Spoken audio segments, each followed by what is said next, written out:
यदि हम अपनी गाथा हृदय की सुनावें तो कितने अवगुण हैं, पार नहीं पाएंगे। बस एक बात हृदय में देख पा रहे हैं कि वो स्वीकार करता है कि हमारी माई श्यामाजू को राज, हे श्यामाजू आपके सिवा और किसी का आश्रय नहीं है, इसलिए आपसे ही निहोरा है कि आप ही हमारे हृदय को पावन कर दो, अपने प्रेम के योग्य कर दो, निर्विकार कर दो। हे समस्त सहचरियों, आपके मध्य में विराजमान जो श्यामा श्याम हैं, सहचरी सहित समस्त वृंदावन के परिकर को, प्रिया प्रीतम को हृदय से बार बार वंदना करते हुए विलख कर हम केवल इनके चरणों का आश्रय लेते हैं। अब आप देख लो, आपको संभालना है। इसे निर्भरा भक्ति कहते हैं। पूर्ण रूप से अपने इष्ट के भरोसे में हो जाना।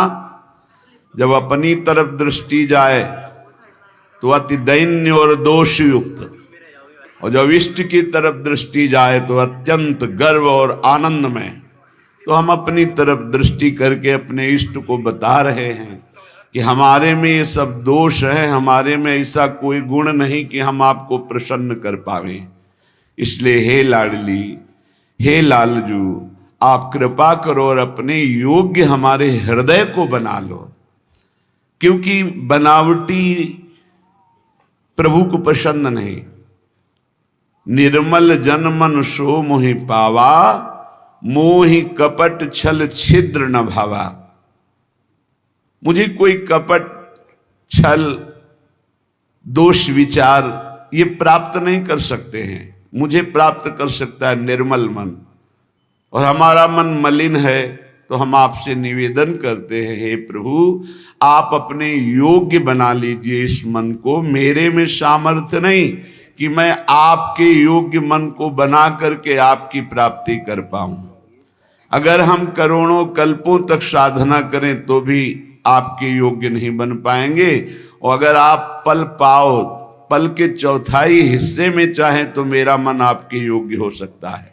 इसलिए हम पूर्ण रूप से अजात पक्षायु मातरम खगा, जैसे बिना पंख निकला हुआ चिड़िया का बच्चा कुछ नहीं कर सकता, केवल माँ की बाट जो होता है, बस ऐसे हे मेरी श्यामाजू हमारे में कोई साधन नहीं, बस आपकी कृपा की बाट जो रहा हूं। इसे पूर्ण आत्मसमर्पण, निर्भर शरणागति भक्ति कहते हैं। और ये अमोघ है। जिसके हृदय में ऐसा समर्पण हो गया हमारे माई श्यामाजू को राज, तो हरि ही श्यामाजू हैं, श्यामाजू ही हरि हैं। केवल स्वभाव और महिमा का रसास्वादन कराने के लिए प्रभु अपने प्रेम स्वभाव और अपनी प्रेम महिमा का रसास्वादन कराने के लिए ही हरि राधा किशोरी के रूप में विराजमान है। और प्रेम का कैसे रसास्वादन किया जाता है, कितनी दैन्यता, तो राधा किशोरी ही हरि के रूप में विराजमान है। हरि ही राधा किशोरी है, राधा किशोरी ही हरि है, किंचन मात्र इनमें भेद नहीं है। देखो यद्यप सकल लोक चूड़ामणि, यद्यपि हरि अनंत ब्रह्मांडों के स्वामी, पर दीनपन को मानत, दैन्य होकर कैसे प्रेम का रसास्वादन करते हैं। तो प्रेम का रसास्वादन कैसे किया जाता है, हरि रूप। और प्रेम का प्रभाव और प्रेम का स्वभाव श्री राधा किशोरी रूप। हमारा अहो भाग्य, पता नहीं कौन सा अवगुण देख के रीझ गए प्रभु। गुण तो है ही नहीं कि ऐसी महामहिम महामाधुर्य रस करुणा समुद्र श्री लाडली जी के चरणों की शरणागति मिली, और हमें ये गर्व से कहने का साहस हुआ हम श्री जी के हैं, हम लाडली जी के हैं। ये अनन्यता हृदय में आ गई तो सर्वस्व की प्राप्ति हो जाएगी। देख लेना, मेरे प्रभु अनन्यता देखते हैं, और जितने दिव्य सद्गुण प्रभु को रिझाने की वृत्तियां, वो सब इसी अनन्यता से जागृत हो जाती हैं। जब हम शरीर के अनन्य होते हैं तो सारे दोष जागृत हो जाते हैं, और जब हम प्रियालाल के अनन्य होते हैं तो सारी दैवी संपदा जागृत हो जाती है। इसमें साधन बल नहीं, इसमें अनन्यता, इसमें प्रियता, इसमें ममता, और वो ममता, प्रियता, अनन्यता धाम प्रदान करता है। जब हम धाम के आश्रित होते हैं तो रजरानी की कृपा और रसिकों की कृपा मिलती है। जो श्री जी के अनन्य हैं, उन्हीं की कृपा से हमारे हृदय में यत्किंचित अनन्यता जागृत होती है। अनन्यता ही साधना की परम सिद्धि है। अनन्यता ही परमार्थ की वो सुदृढ़ भूमि है जिसपे दिव्य लीलाओं का रसास्वादन होता है। अनन्यता ही जीवन मुक्तता है, अन्य ही जीवन बंधन है। वो धन्य है जो अपने इष्ट के गुरुदेव के अनन्य हो गए, जिनके हृदय में ऐसी दृढ़ता आ गई कि बने तो रघुबर ते बने, बिगड़े तो भरपूर, तुलसी औरन ते बने, ता बनबे पे धूर। ये अनन्यता, हमारे इष्ट हमें जैसे रखे हम राजी हैं।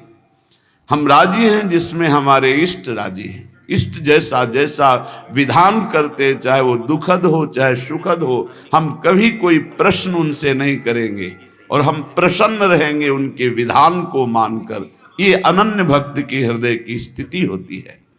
अब निज धर्म आपनो कहत, तहां नित्य वृंदावन रहत, बहत प्रेम सागर जहां। बोले प्रणय माधुरी की रसधारा यहां प्रवाहित होती है। जैसे समुद्र के तट पर रहने वाले को शंका बनी रहती है, कभी भी ज्वार भाटा आए और तटस्थ भूमि को तोड़ करके वो डुबो दे, ऐसे ही वृंदावन में है। ये बहता हुआ प्रेम समुद्र है, बहता हुआ, इसकी तरंगे हैं, इसकी लहर है, इसकी धारा है। यहाँ की लताएं, खगमृग, पशु पंछी, यहाँ के रसिक महात्मा, ये जब बाढ़ आएगी, किसी भी रसिक महापुरुष का सानिध्य मिला और उसकी करुणा बरस गई तो प्रेम में डूब ही जाओगे। यहां पक्का प्रेम में डूब जाओगे, अंतिम क्षण तक डूब जाओगे। अगर अभी कुछ नहीं बन पा रहा और आप धाम के आमरण व्रतधारी हैं कि मेरा शरीर छूटे तो वृंदावन में छूटे, तो अंतिम समय तक किसी न किसी सखी की नजर पड़ेगी और आपको प्रियालाल के प्रेम में डुबो देगी, क्योंकि करुणा का मूर्तिमान स्वरूप सहचर्या है। इसलिए धाम प्रेम धाम कहा गया है। यहां प्रेम समुद्र बहता हुआ है। यद्यपि समुद्र स्थिर होता है, पर यहां कह रहे बहत प्रेम सागर जहां, क्योंकि प्रेम स्थिर नहीं है, प्रतिक्षण वर्धमानम है, बढ़ता ही रहता है। प्रेम जैसे चंद्र कला बढ़ता है, पर चंद्रमा में पूर्णिमा होती, प्रेम में कभी पूर्णिमा नहीं होती, सदैव बढ़ता रहता है, नवम नवम नवम प्रतिक्षण वर्धमानम।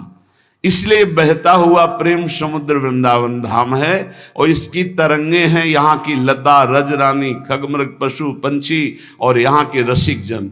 किसी की भी कृपा हो जाए, यहाँ के एक पक्षी की कृपा हो जाए तो आप प्रेम में डूब जाएंगे। यहाँ एक लता की कृपा हो जाए, यहाँ किसी रसिक की कृपा हो जाए, तो जो प्रेम बड़ी बड़ी साधनाओं से भी सुलभ नहीं है, अत्यंत दुर्लभ, वो प्रेम प्रकाशित हो जाए। प्रेम मेरी प्रियाजू, मेरे लालजू, और उनका चिंतन करते हुए अश्रु प्रवाह कर हृदय में ऐसी पीड़ा हो रही, हाय कब मिलेंगे जो मेरे हैं, अनंत जन्मों से बिछड़े, दरस बिन दुखन लागे नैन, भारी विकलता, अनंत जन्मों के पाप संस्कार भस्म हो गए, कर्म बंधन छिन्न भिन्न हो गए और वो भगवत स्वरूप होकर प्रियालाल की दिव्य लीला में प्रवेश पा गया। ये प्रणय रस धारा है सीधाम वृंदावन, और बहुत करुणा करके दुरंत मोह का नाश करने वाली श्री यमुना जी इस श्रृंगार रस धारा मानो द्रवित होकर प्रवाहित हो रही हूं। बहुत करुणा है यमुना रस रानी की, जिस पर यमुना जी प्रसन्न होती हैं, दुरंत मोह का नाश करके इसी जन्म में राधा वल्लभ लाल की उत्तम प्रेम लक्षणा भक्ति और सहचरी भाव प्रदान कर देती है। यही व राधिका पते पदाब्ज भक्ति मुत्तमा मवाप्यशा ध्रुवम भवेत परत्र तत्प्रियानुगा। आप मलिन दृष्टि मत रखें यमुना जी में कि ये गिर रहा है वो गिर नहीं।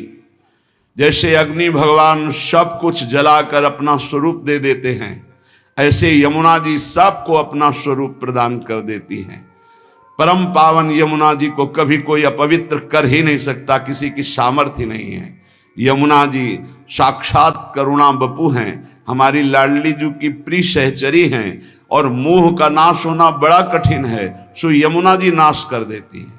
जिसने यमुना जी का दर्शन किया, यमुना जी का आचमन किया, यमुना जी का अवगाहन किया, वो कभी यमपुरी नहीं जा सकता, पक्का। जो यमुना जी का थोड़ी भी भक्ति कर ली है, तो यमुना की भक्ति मात्र से उनके परम भ्राता श्री जो यमराज जी हैं, वो अपने दूतों को आदेश करते हैं, कभी भी जिसके मुख से यमुना निकला है, आचमन किया है, अवगाहन किया है, बैठकर समीप कुछ नाम जप किया, कभी मत जाना, उनकी तरफ देखना भी मत। ऐसी यमुना जी जहां प्रवाहित हो रही, परेश वर्ण रूपिणी भगवान श्री कृष्ण की श्री अंग की जैसी कांति, ऐसे झलमल झलमल श्याम वर्ण यमुना, बड़ी दिव्य है यमुना जी। अपनी तो नेत्र प्राकृतिक हैं, इसलिए देख नहीं पा रहे। जब त्रिगुणातीत कृपा होगी श्री जी की और त्रिगुणातीत वृत्ति जागृत होगी, तब आप इन यमुना जी को देखेंगे, बड़ी दिव्य है।